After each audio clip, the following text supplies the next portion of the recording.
Today we're at Rise News, time for the press preview. A first look at what's on the front pages as they arrive. This is This Day. It's leading with higher food energy import costs drive inflation to 21.47%. Severe in Ebonyi, Kogi, Rivers. Again, the World Bank urges Nigeria to remove import restrictions and adopt a single foreign exchange rate.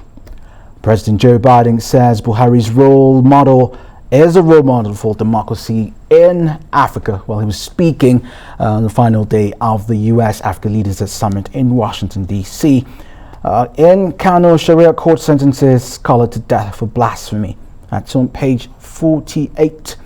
Atiku says he'll be stepping stone to Igbo presidency. I've heard this before. Buhari, Atiku, Gbajabiamila, Sanwo-Olu and others mourn as Nigeria's envoy Seriki dies of cancer. Over now to the Punch newspaper. Banks run out of new naira as demand soars. Of course, you heard a report earlier.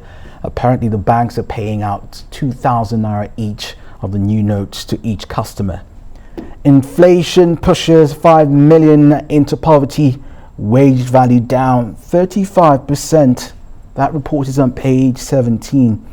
The PDP-APC clashes. Biden hails Buhari. Diaspora Nigerians to renew passports on arrival. That's according to the Ministry of Interior. Tanker fire rocks oil community, destroys property. The Economic and Financial Crimes Commission, that's Nigeria's anti-graft agency, protests as Ekweremadu blames Commission for his detention. 407 billion naira debt. Deleke vows probe.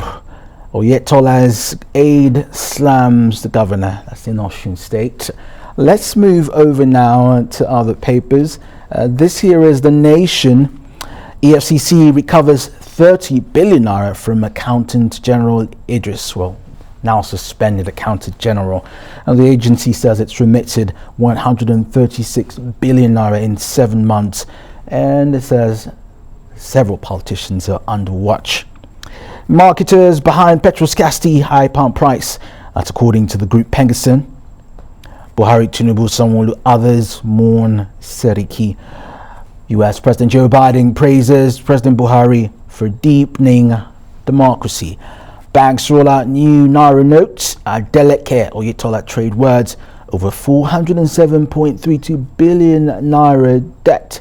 This comes as Nigeria secured $9 billion loan.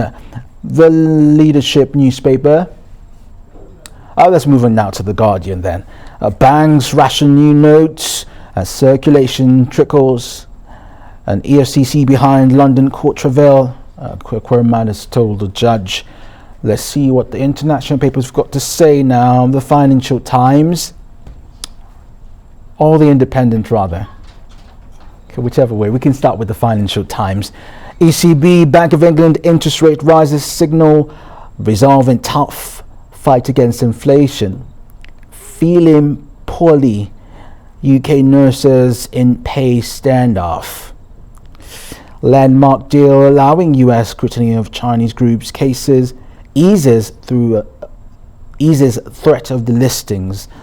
Now The Independent. Families agony over beautiful boys killed in Frozen Lake tragedy. And 1 in 4 rented homes is unfit for living.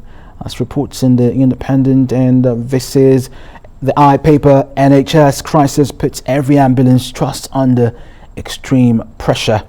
And finally, the Daily Telegraph says NHS on high alert for flu outbreak. Well, this is some of the major headlines on the front pages. You can pick up any of the papers if